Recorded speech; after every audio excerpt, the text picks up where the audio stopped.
नमस्कार बच्चों, ईसा classes online education में आपका एक बार फिर से स्वागत है। देखिए 10th क्लास के अंदर 3 चैप्टर हम लोग पढ़ चुके हैं। आज की इस वीडियो में हम लोग 4 चैप्टर कवि देव के बारे में पढ़ेंगे। सबसे पहले उनके जीवन परिचय के बारे में चर्चा करेंगे।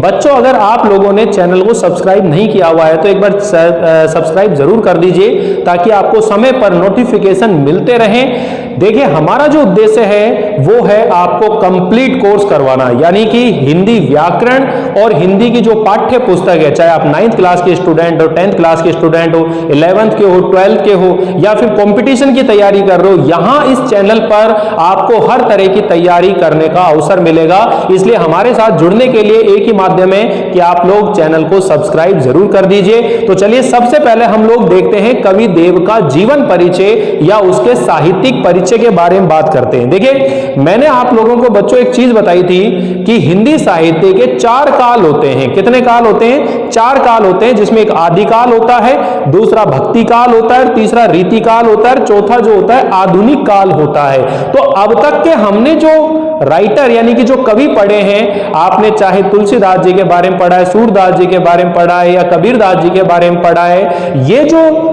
कवि हैं ये भक्ति काल के हैं, लेकिन जो कवि देव हैं ये रीतिकालीन कवि हैं। अब देखिए रीति काल के कवि हैं तो रीति काल की विशेषता क्या है, मैं आपको एक एक चीज क्लियर करने वाला हूं। आज के बाद आप यूं कहोगे सर हमें ये जो परिचय है ये पूरी तरह से याद हो गए और हम कभी भूलेंगे नहीं। तो एक जरूरी काम ये है कि आप वीडियो को स्किप बिल्कुल ना करें, पूरा वीडियो ध्यान से सुने, कॉन्सेंट्रेट करें जो मैं बात बताने वाला हूं। देखिए क्या कह रहा हूं मैं कि जो रीति काल का जो हिंदी साहित्य का जो रीति काल हुआ है उसकी विशेषता क्या है। तो रीतिकालीन कवियों के अंदर एक बड़ी बात ये रही है कि उनका जो प्रिय रस, जैसे रस होता है ना, तो उनका श्रृंगार रस, यानी कि उन्होंने श्रृंगार रस के अंदर रचनाएं लिखी हैं। तो पहली विशेषता तो रीति काल की क्या है कि रीति काल का जो भी कवि होगा, रीति काल का जो भी कवि होगा उसमें जो रचनाएं लिखी होगी वो कौन से काल की में, कौन से रस में लिखी होगी? श्रृंगार रस में लिखी होगी ज्यादातर कवियों ने।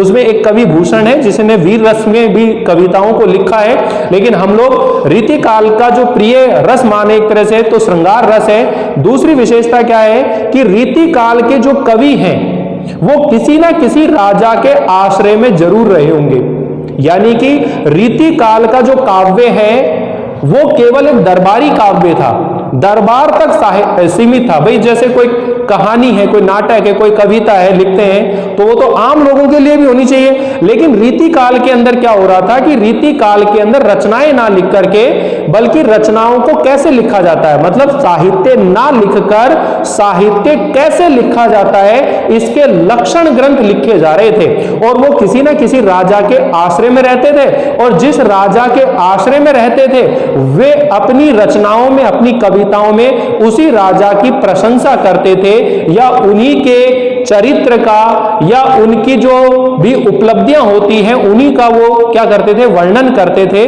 तो यहां पर कवि देव की एक सबसे बड़ी विशेषता ये है कि ये कभी भी एक राजा के आश्रय में नहीं रहे, ये जीवन भर भटकते रहे, ये कभी भी एक राजा के आश्रय में नहीं रहे, ये अपने जीवन भर में अनेक राजाओं के आश्रय में रहे। तो मैं आप लोगों को पूरी डिटेल समझाने वाला हूं। तो सबसे पहले मैंने कहा कि रीति काल का जो कवि होगा वो किसी ना किसी राजा के आश्रय में रहते होंगे। दूसरा, रीति काल हिंदी साहित्य का वह काल है जिसमें साहित्य नहीं लिखा गया बल्कि साहित्य को कैसे लिखा जाता है उसके लक्षण ग्रंथ लिखे गए, अलंकारों के बारे में, छंदों के बारे में, रस के बारे में, ठीक है ना, शब्द शक्ति के बारे में, यानी कि नायिका के भेद क्या है, नायक के भेद क्या है, लक्षण ग्रंथ लिखे गए। क्या लिखे गए? लक्षण ग्रंथ लिखे गए। तो चलिए हम लोग इसके परिचय के बारे में और ज्यादा जानते हैं कि कवि देव जो हैं उनका वास्तविक नाम क्या था। नहीं पता? चलिए मैं बताता हूं आपको कि कवि जो देव थे उनका जो वास्तविक नाम था वो था देवदत्त। क्या नाम था बच्चों? देवदत्त। कवि देव का वास्तविक नाम क्या नाम था? देवदत्त था। और कवि जो देव हैं वो रीति काल, किसके? रीति काल के श्रेष्ठ कवि श्रृंगारी कवि, यानी कि श्रृंगारी कवि का मतलब है श्रृंगार रस। श्रृंगार रस के दो पक्ष होते हैं बच्चों, एक संयोग होता है और एक वियोग पक्ष होता है। तो ये रीति काल के श्रेष्ठ श्रृंगारी कवि माने जाते हैं। समझ में आई नहीं आई? तो अब देखिए वापस से रिपीट कर रहा हूं कि कवि देव कौन से काल के हैं? हिंदी साहित्य के किस काल के कवि हैं? रीति काल के कवि हैं। कौन से काल के कवि हैं? रीति काल के। रीति काल के अंदर और कौन कौन से कवि हुए?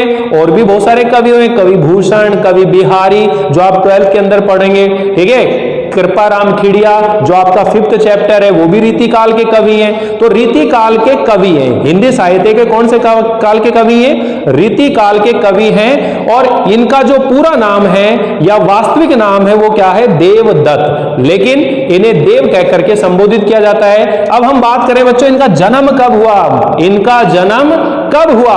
तो इनका जन्म कब हुआ? विक्रम संवत 1730 में। कब हुआ?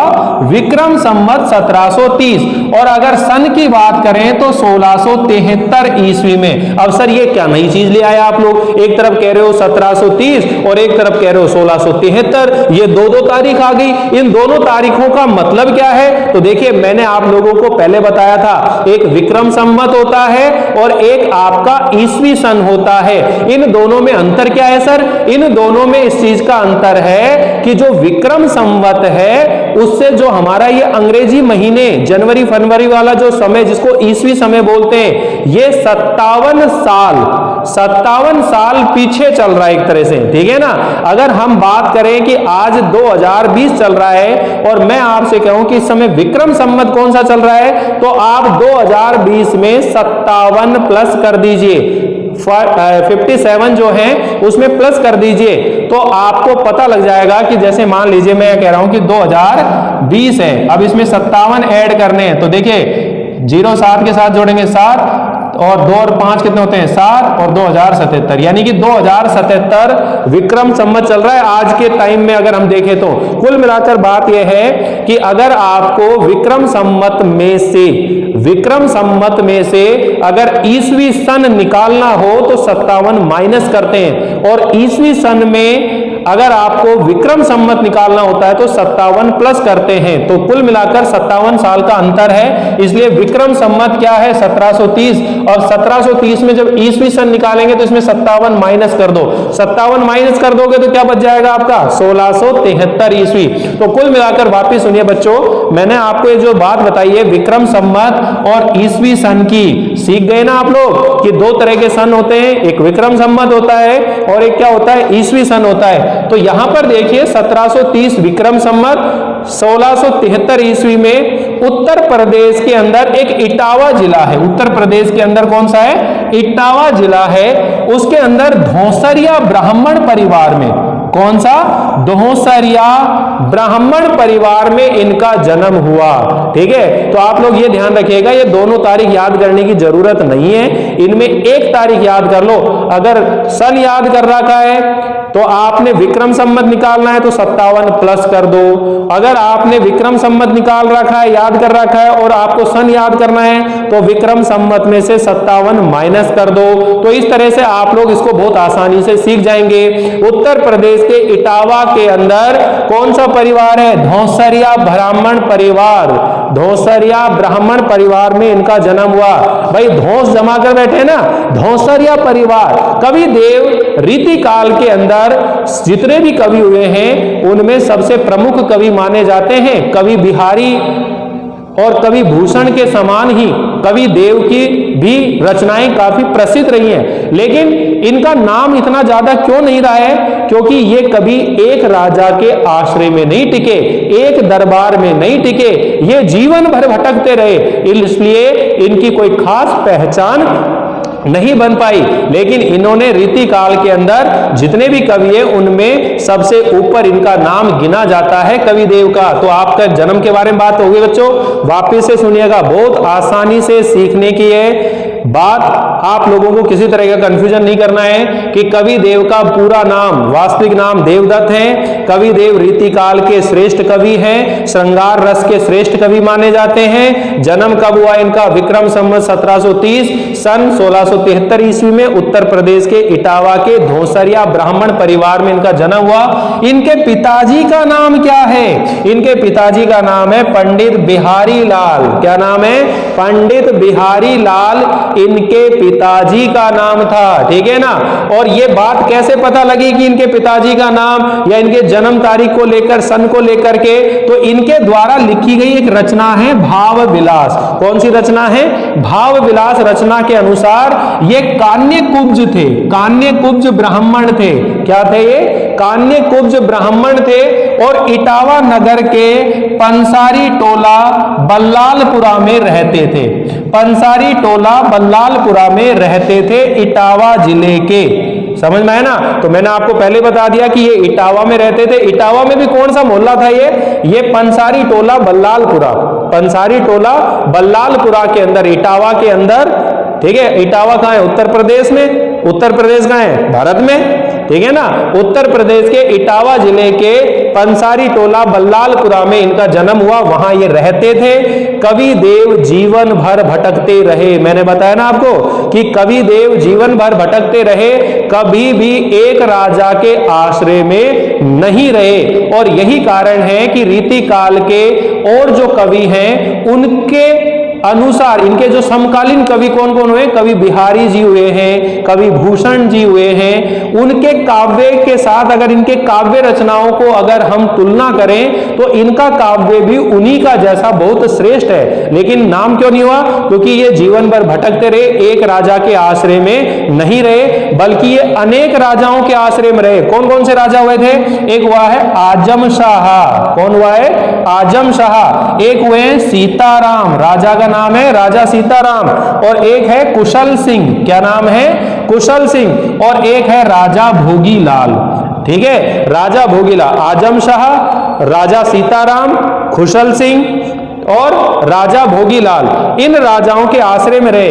अब इन्होंने क्या देखा कि जो राज दरबार है वहां तो बड़ा ही आडंबर है। आडंबर क्या होता है? दिखावा। मतलब हर कोई राजा की चापलूसी करने में लगा रहता है ना भाई। दरबार है, दरबार में हर व्यक्ति को कोई ना कोई पद दिया जाता है। कोई मंत्री है, कोई उप मंत्री है, कोई संतरी है, कोई सैनिक है, कोई राजपुरोहित है, कोई पुरोहित है, कोई कवि है। राज दरबार के अंदर बहुत सारे लोग हैं। लेकिन इन्होंने देखा कि राज दरबार के अंदर जो लोग हैं वो आडंबर दिखाते हैं, दिखावा करते हैं। आडंबर का मतलब समझ ना, झूठा दिखावा करना। राजा के सामने कुछ और पीठ पीछे कुछ, समझ में आए ना। और उनकी चाटुकारिता मतलब चापलूसी करना, जी हजूरी करना।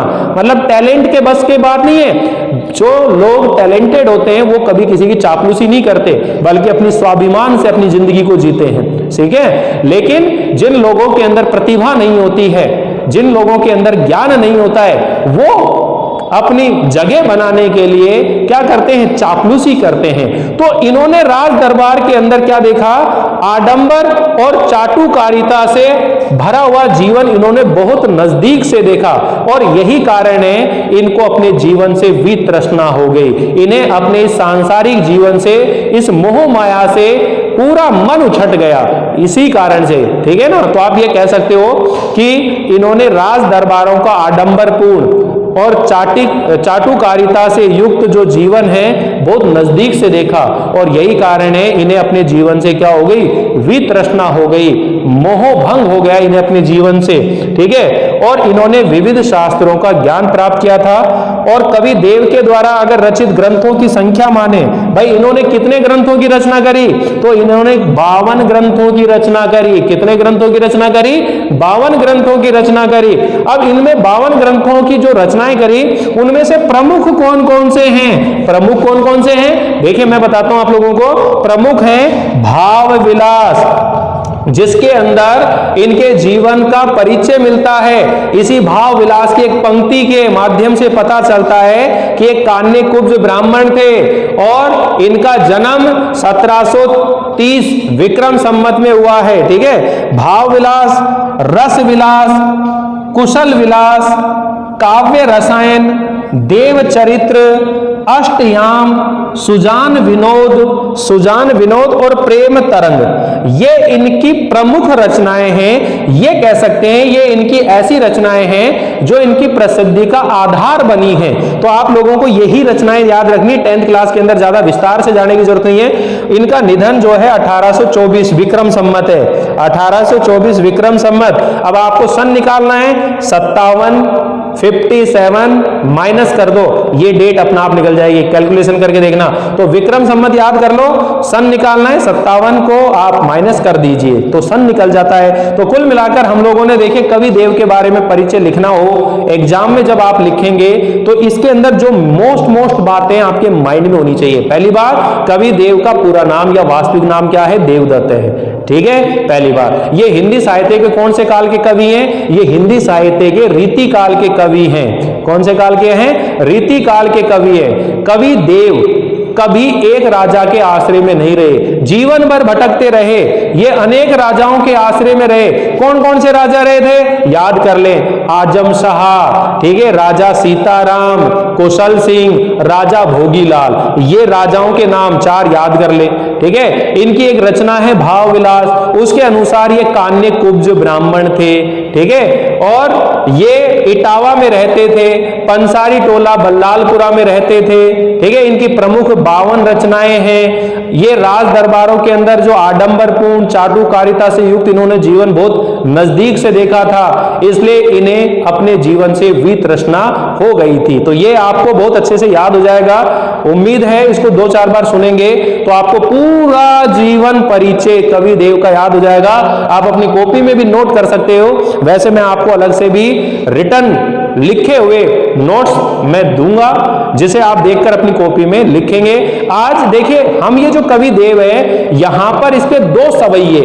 अब सर ये सवैये क्या होते हैं हमें तो पता ही नहीं है, तो चलिए मैं बताता हूं सवैये क्या होते हैं बच्चों। सवैया एक छंद का नाम है। छंद क्या होते हैं? जिसमें वर्णों की, मात्राओं की एक निश्चित मात्रा होती है, निश्चित संख्या होती है, वो क्या कहलाते हैं? छंद कहलाते हैं। क्या कहलाते हैं? छंद कहलाते हैं। तो छंद का अपने आप में टॉपिक है। सवैया, चौपाई, दोहा, ऐसे छंदों के नाम होते हैं। तो ये जो पाठ हम पढ़ रहे हैं इसमें कवि देव के 2 सवैया छंद पढ़ेंगे और एक कवित छंद पढ़ेंगे।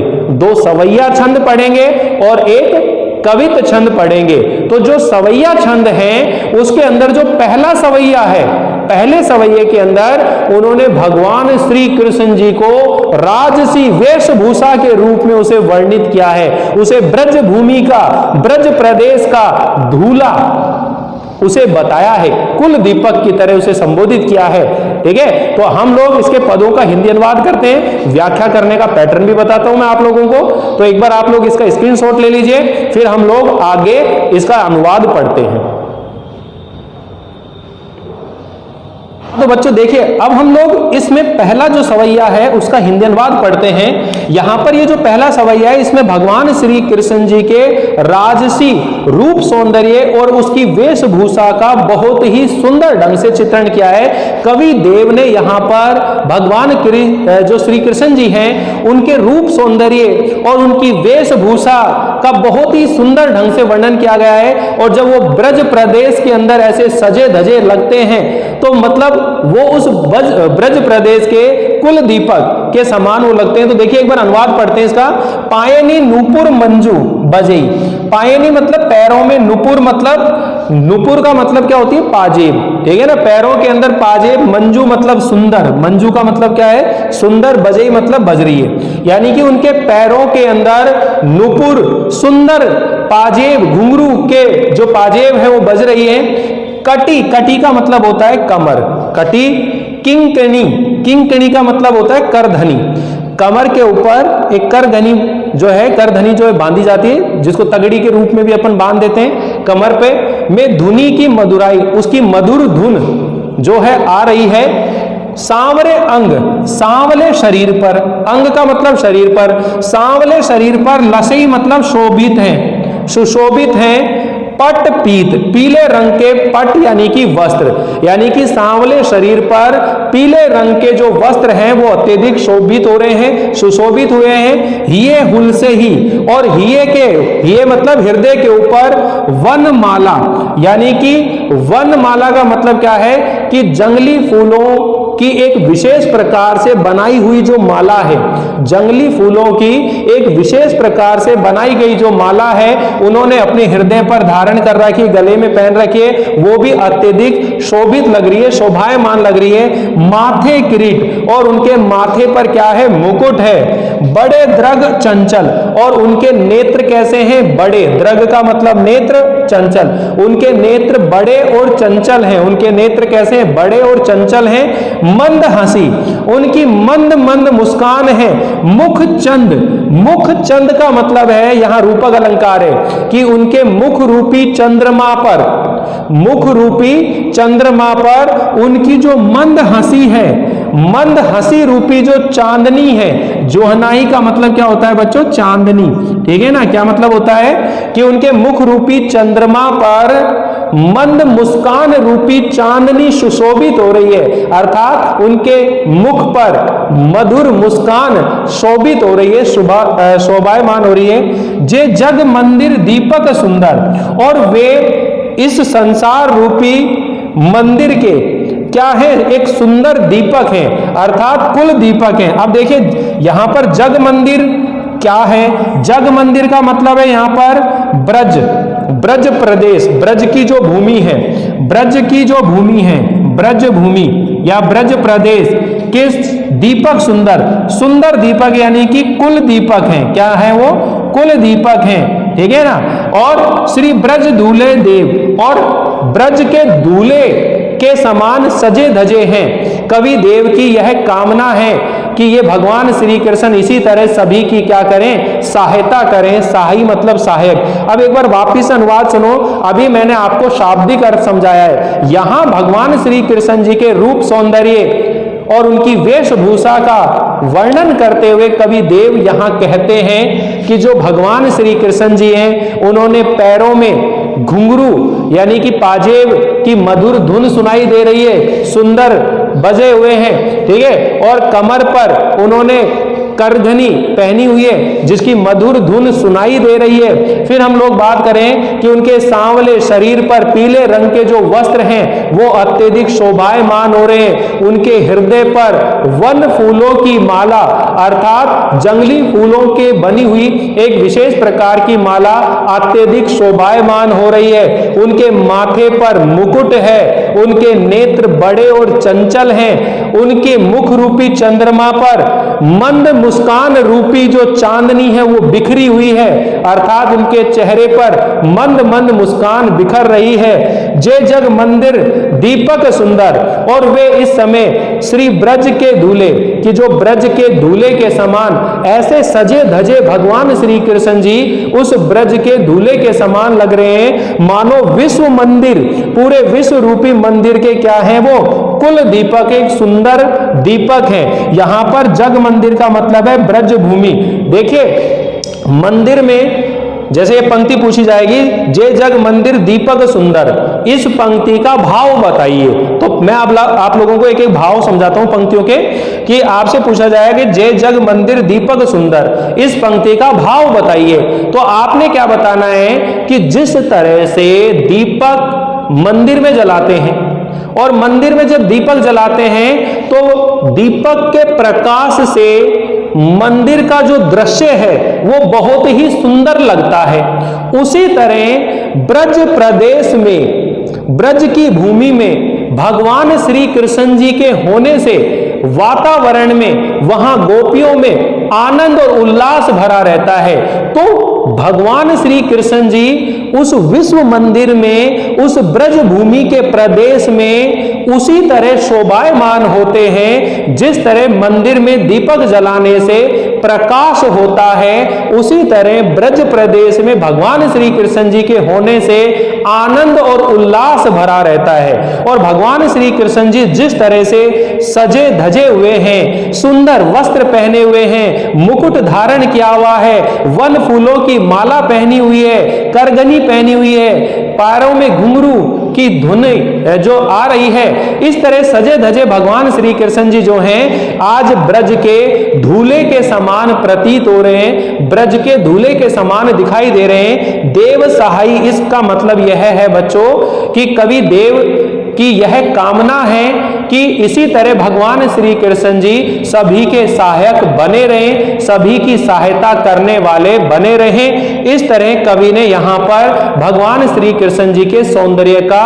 बहुत ही सुंदर ढंग से वर्णन किया है। तो यहां आप लोग बता देंगे, एक तो मैंने आपको बताया ये क्वेश्चन यहां पर मोस्ट है, ठीक है। यहां पायनी, नूपुर, मंजू, बजेई। अब आपसे एक सीधा सीधा ये पूछा जा सकता है कि भगवान श्री कृष्ण जी के रूप सौंदर्य का जिस तरह से कवि देव ने वर्णन किया है उसे अपने शब्दों में लिखें। तो आपने करना क्या है, कुछ नहीं करना, कि कवि देव ने भगवान श्री कृष्ण जी के रूप सौंदर्य, उनकी वेशभूषा का वर्णन करते हुए बताया है कि भगवान श्री कृष्ण जी ने पैरों में पाजेब, घुंघरू पहने हुए हैं जिनकी मधुर धुन सुनाई दे रही है। उन्होंने कमर में करघनी पहनी हुई है जिसकी धुन मधुर सुनाई दे रही है, ठीक है। उनके सांवले शरीर पर पीले रंग के वस्त्र अत्यधिक शोभायमान लग रहे हैं। उन्होंने अपने हृदय पर वन माला अर्थात जंगली फूलों की बनी हुई माला पहन रखी है। माथे पर मुकुट है, उनके नेत्र बड़े और चंचल हैं। उनके मुख रूपी चंद्रमा पर मंद मुस्कान रूपी चांदनी बिखर रही है। और इस तरह से सजे धजे जो भगवान श्री कृष्ण जी हैं आज ब्रज के धूले के समान दिखाई दे रहे हैं, मानो इस पूरे विश्व मंदिर के वो कुल दीपक हों, अर्थात ब्रज भूमि के क्या हैं, वो कुल दीपक हैं। जिस तरह मंदिर में दिया जलाने से प्रकाश होता है और मंदिर का जो दृश्य होता है वह बहुत ही सुंदर हो जाता है, उसी तरह भगवान श्री कृष्ण जी जब ब्रज भूमि के प्रदेश में ऐसे सज धज करके घूमते हैं तो गोपियां, वहां के बाल गोपाल ऐसे आनंद और उल्लास से भर जाते हैं कि सारा जो वातावरण है, सारा प्रदेश जो है आनंदित हो जाता है। इस तरह वो ब्रज के क्या हैं, कुल दीपक हैं, ठीक है। और ये जो पद है बच्चों एक तरह से कवि ने मंगलाचरण के रूप में रचा है। किस रूप में रखा है, मंगलाचरण के रूप में रचा है। अब ये मंगलाचरण क्या होता है सर, मंगलाचरण का मतलब होता है बच्चों कि जब भी कोई कवि या लेखक अपने किसी ग्रंथ, अपने किसी रचना का आरंभ करता है तो उसकी शुरुआत में वह अपने आराध्य या इष्ट देव जो देव होता है उससे आशीर्वाद लेता है, उससे निवेदन करता है कि मेरा ये जो ग्रंथ है, ये रचना है, ये निर्विघ्न बिना किसी बाधा के क्या हो जाए, पूर्ण हो जाए, तो वो मंगलाचरण पद कहलाता है। तो यहां पर भी उन्होंने ये कामना करी है कि भगवान श्री कृष्ण जी सभी के क्या बन जाएं, सहायक बन जाएं, सभी की सहायता करने वाले बन जाए। तो यहां पर हम लोगों ने इस पद का अनुवाद पढ़ा है, कवि का परिचय पढ़ा है। दोनों चीजों को ध्यान से सुनना है, समझना है और अपने कॉपी में क्या करना है, आपको व्याख्या करनी है। व्याख्या कैसे करनी है, अब जैसे मान लीजिए पद है, इसका रफ कॉपी के अंदर व्याख्या करना। पहले क्या लिखते हैं, प्रसंग लिखते हैं, फिर व्याख्या और फिर विशेष टिप्पणी। प्रसंग में क्या बात लिखेंगे कि प्रस्तुत सवैया हमारी पाठ्य पुस्तक क्षितिज के पाठ कवि देव से उद्धृत है। इसके रचयिता कौन है, कवि देव हैं। इस कवित्व में, इस सवैया के अंदर जो भगवान श्री कृष्ण जी है उनके राजसी रूप सौंदर्य और उनकी वेशभूषा का बहुत ही सुंदर वर्णन किया है। फिर आप लोग व्याख्या करेंगे, व्याख्या में इसका अनुवाद और भावार्थ लिखते जाएंगे। फिर विशेष टिप्पणी लिखेंगे कि इसकी भाषा सरल, सुबोध और प्रवाहमयी है। पहली टिप्पणी, इसकी भाषा सरल, सुबोध, प्रवाहमयी है। दूसरी, इसमें शब्दों का प्रयोग भावानुकूल किया गया है। इसमें मधुरता, सरसता और गेयता है। ये तीन बिंदु हैं। ये तो सबके अंदर आप लोग लिख सकते हो, जितनी भी व्याख्याएं आप करोगे सबके अंदर ये बिंदु लिख सकते हो। बाकी फिर लिखना है इसके अंदर उपमा अलंकार है, रूपक अलंकार है, अनुप्रास अलंकार है। अलंकारों के बारे में बात करेंगे। फिर एक पॉइंट बनाएंगे कि इसमें कवि देव ने भगवान श्री कृष्ण जी के रूप सौंदर्य और उसकी वेशभूषा का बहुत ही सुंदर ढंग से वर्णन किया है। ठीक है, तो यहां पर आप लोग इन चीजों को नोट कर लेंगे। उम्मीद है आप लोगों को ये चीजें समझ में आ गई होंगी। अगर आप लोगों को वीडियो अच्छा लगा तो लाइक कीजिएगा, शेयर कीजिएगा और बच्चों ज्यादा से ज्यादा सब्सक्राइब कीजिएगा।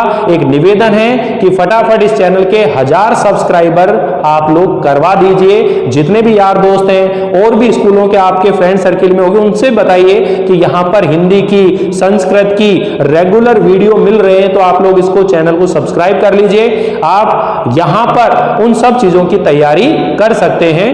मिलते हैं आगे के बचे हुए एक सवैया और कविता का हिंदी अनुवाद लेकर के। Thank you.